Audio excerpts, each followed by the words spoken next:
जय Shri Ram divine souls, जय बाबा नीम करोली महाराज की।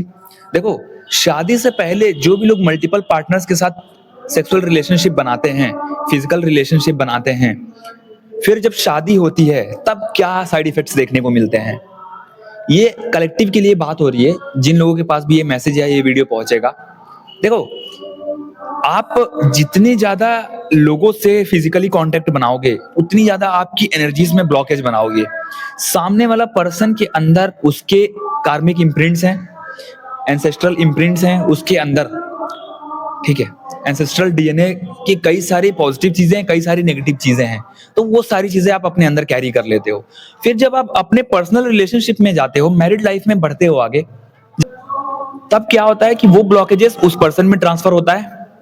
एनर्जी है ना, energy can nether be created nor be destroyed. मतलब एनर्जी को ना आप क्रिएट कर सकते हो ना डिस्ट्रॉय कर सकते हो। एनर्जी क्या होती है? सिर्फ ट्रांसफर होती है। यहां से यहां ट्रांसफर होगी, फिर यहां से यहां ट्रांसफर होगी, फिर यहां से यहां, एक चेन बनता है। इसीलिए तो हम कहते हैं जो भी चीजें बोल रहे हैं, सोच रहे हैं, वो अर्थ में, इस यूनिवर्स में घूम रही हैं, ठीक है। हम कई बार किसी को गाली दे देते हैं मन ही मन, बहुत सारी चीजें नेगेटिविटी सोच लेते हैं हम। हमारे ऐसा जीवन में मौका आता है, जीवन में ऐसा टाइम आता है जिसमें यार हम नेगेटिविटी बहुत कैरी कर लेते हैं अपने अंदर, बहुत लोगों को बद्दुआएं दे देते हैं, कभी कभी बहुत लोगों के बारे में उल्टा पुल्टा सोच लेते हैं, जलन रखते हैं। वो सब एनर्जीज हमारे पास घूम के आती हैं। मतलब एक पर्सन सिर्फ आप ही नहीं हो, सबके साथ ऐसा होता है लाइफ में, बट सबको लाइफ सिखा रही होती है, एनर्जीज के बारे में सिखा रही होती है। अब जो लोग नहीं सीखते हैं वो लोग वो चीजें करते रहते हैं, कंटिन्यू करते रहते हैं, और फिर क्या होता है, वो अपनी लाइफ में ब्लॉकेज बना लेते हैं। जैसे मान लो कि आपने एक पर्सन के साथ फिजिकल कांटेक्ट बनाया, फिर दूसरे के साथ बनाया, अब तीसरा पर्सन आपका पार्टनर होगा, लाइफ पार्टनर होगा। अगर उसके साथ बनाते तो दोनों का जो वो है एनर्जी, वो अपने अपने पर्सन के, अपने पार्टनर के अंदर ट्रांसफर कर दिया। अब क्या होगा, वहां से जो ऑरिक शील्ड है, जो पॉजिटिव शील्ड है आपके रिलेशनशिप में, वो ब्रेक हो जाती है। जब एक बार ब्रेक हो जाती है तो बहुत मुश्किल होता है उस चीज को वापस से रिकवर करना, बिकॉज आपको अपने सोल क्लींजिंग में जाना पड़ता है, अपनी एनर्जी को क्लीन करना पड़ता है। तो इसमें आपको अपनी एनर्जी क्लीन करनी पड़ेगी, प्लस आपके पार्टनर की एनर्जी क्लीन करनी पड़ेगी। क्योंकि फिर क्या होता है कि जब आप अपने पर्सन के साथ, अपने पार्टनर के साथ रिलेशनशिप में आते हो और जब फिजिकल कांटेक्ट बनाते हो, तब उससे जो एक नया जन्म होगा, न्यू क्रिएशन होगा, जो आपका बच्चा आएगा, फिर वो भी वैसी ही चीजों को कैरी करेगा, वही कार्मिक इम्प्रिंट्स को कैरी करता है। Energy neither be created nor be destroyed, but it is transferred from one person to another person. तो ये ऐसा ही काम करता है। जब ये ऐसे काम करता है तो सब जगह से ब्लॉकेजेस शुरू हो जाते हैं। अगर आपने पास्ट में ऐसा कुछ किया है बट अभी आपके करंट रिलेशनशिप में दिक्कतें आ रही हैं, तो सबसे पहला चीज क्या करो, आप जो है ध्यान करना शुरू करो, मेडिटेट करना शुरू करो, नाम जप करना शुरू करो, भक्ति करनी शुरू करो। अब इसके पीछे का रीजन क्या है कि जो ध्यान की एनर्जी है वो हमें हायर एनर्जी से जोड़ती है। तो जब हायर एनर्जी पे जुड़ना शुरू करते हैं, जब हमारी एनर्जी उस प्योरिफिकेशन में जाती है, तो वो सारी जो भी कार्मिक इम्प्रिंट्स है जो आपने पास्ट से अपने लिए हैं किसी पर्सन से, तो वो सब चीजें सरफेस पे आके रिलीज होनी शुरू हो जाएगी। जब वो रिलीज होनी शुरू होगी तो थोड़ा तकलीफ होगी, फिर क्या होगा, आप एक बेहतर वे में रिश्ते को कैरी कर पाओगे। इसीलिए आज के टाइम पे आप देखो कि हर एक दूसरा पर्सन भटका हुआ है अपनी लाइफ में। उसको कहीं ना कहीं सेक्सुअल सेटिस्फेक्शन नहीं मिल रहा है, इमोशनल सेटिस्फेक्शन नहीं मिल रहा है, फिजिकल सेटिस्फेक्शन नहीं मिल रहा है, मेंटल सेटिस्फेक्शन नहीं मिल रहा है, तो वो इधर उधर भटक रहा है, ठीक है। अब एक मेल है, मान लो आप मेल हो, अगर कोई फीमेल से आप कांटेक्ट में आए हो, फिजिकल कांटेक्ट में आए हो, और वो जो पर्सन था, जो फीमेल थी, वो किसी और के साथ अगर फिजिकल कांटेक्ट में आई होगी, तो उस आपसे फिजिकली इन्वॉल्व होने से पहले उसको अपनी एनर्जी को क्लीन करना बहुत जरूरी है। अगर उसने एनर्जी को क्लीन नहीं किया तो उसने अपने तो कार्मिक इम्प्रिंट्स ले ही रखे हैं। उसने जिस पर्सन के साथ इंटीमेट हुई या जिस पर्सन के साथ फिजिकल हुई, उसका भी कार्मिक इम्प्रिंट अपने अंदर ले लिया। अब आपने जब उस पर्सन के साथ किया, उस पर्सन के साथ फिजिकल हुए, तो सेम चीज आपके साथ हो गई।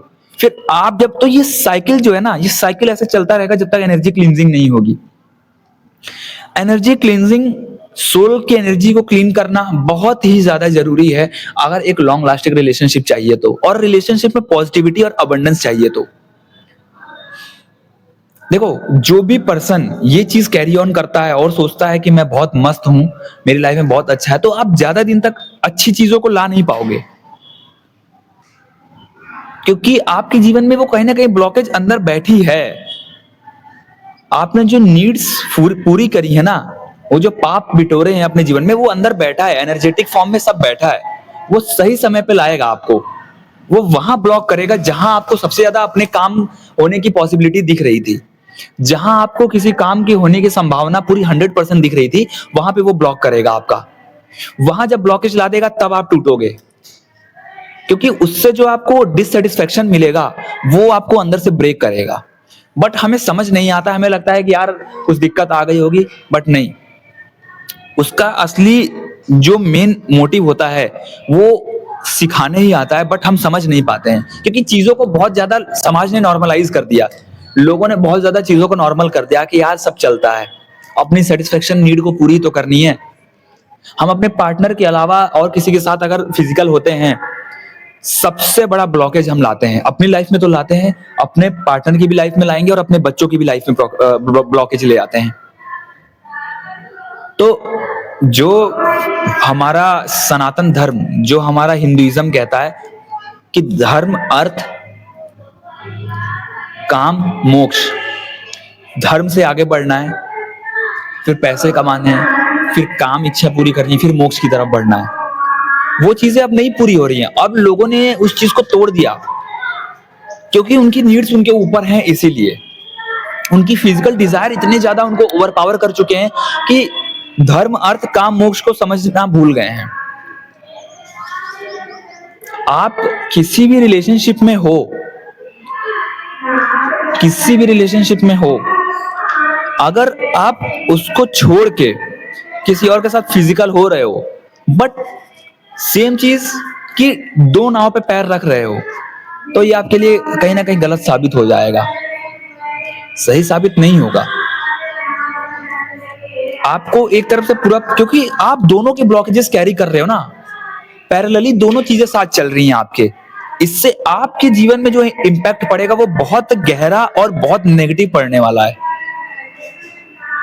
और जो लोग अपनी मैरिड लाइफ से पहले ये चीज करते हैं, तो जब उनको पता चलता है कि उनकी लाइफ में अचानक से शादी के 1 साल बाद, 6 महीने बाद या 2 साल बाद ब्लॉकेजेस आ रहे हैं, अब उनको ये समझ नहीं आता कि ऐसा क्यों हुआ, जबकि सबसे बड़ा रीजन यही सब होता है, एनर्जेटिक रीजन ही होता है। तो इसका मतलब ये है कि थोड़ा सा स्पेस देके दोनों लोग, अब वहां पे बात इतनी नेगेटिविटी तक बढ़ जाती है कि मामला डिवोर्स तक बढ़ जाता है, झगड़े लड़ाई सब होने शुरू हो जाते हैं। नहीं, थोड़ा सा स्पेस देके अपने आप को उस प्रोसेस में लगाओ जहां एनर्जी की क्लींजिंग होनी शुरू हो जाए, जहां एनर्जी क्लीन हो जाए, जहां आपके अंदर का वो कार्मिक इम्प्रिंट जो छूटा है वो सब निकल जाए, तब जाके आप अपने रिश्ते में जब आगे बढ़ते हो तो बहुत बेहतर रिश्ता आगे चलता है। अगर दोनों लोग इस चीज को लेके बहुत ज्यादा समझ रहे हो, क्योंकि अगर एक पर्सन इस चीज में फुल्ली इन्वॉल्व है, शादी के बाद भी वो नहीं सुधर रहा है, फिर कुछ नहीं कर सकते, फिर आप अपने को सुधारना शुरू करो, अपने को प्रायोरिटी देना शुरू करो। बट एक रिश्ते की बात कर रहा हूं जहां पे दोनों लोगों के साथ ऐसा हो रहा है कि दोनों लोग चाहते तो हैं और गलत कदम नहीं उठाया, बट पास्ट में कुछ गलतियां हुई हैं जिस वजह से अभी दिक्कत हो रही है, तो वहां पे आप पहले ही संभल जाओ। आपको चेतावनी मिली है कि अभी अगर दूरियां बढ़ रही हैं या रिश्तों में बहुत ज्यादा नेगेटिविटी देख रहे हो, इसका मतलब भक्ति और नाम जब पकड़ लो आप, यही आपको उस चीज से निकालेगा। आपकी ध्यान करोगे ना, मेडिटेशन में करोगे, तो आप जब गहराई में उतरोगे तो चीजें आपकी सरफेस पे आएंगी, तो दोनों की एनर्जीज ब्लॉक होंगी। ऐसे में दोनों को अपने आप को एनर्जेटिकली क्लीन करना पड़ेगा। बहुत सारी रेमेडीज भी हैं, बट रेमेडीज छोड़ के अगर आप अपने ऊपर ध्यान देना शुरू करोगे, अपने कर्मों पे ध्यान देना शुरू करोगे, तो शायद चीजें बदलनी शुरू हो जाती हैं, मतलब पक्का चीजें बदलनी शुरू हो जाती हैं। जय श्री राम, जय बाबा नीम करौली महाराज की।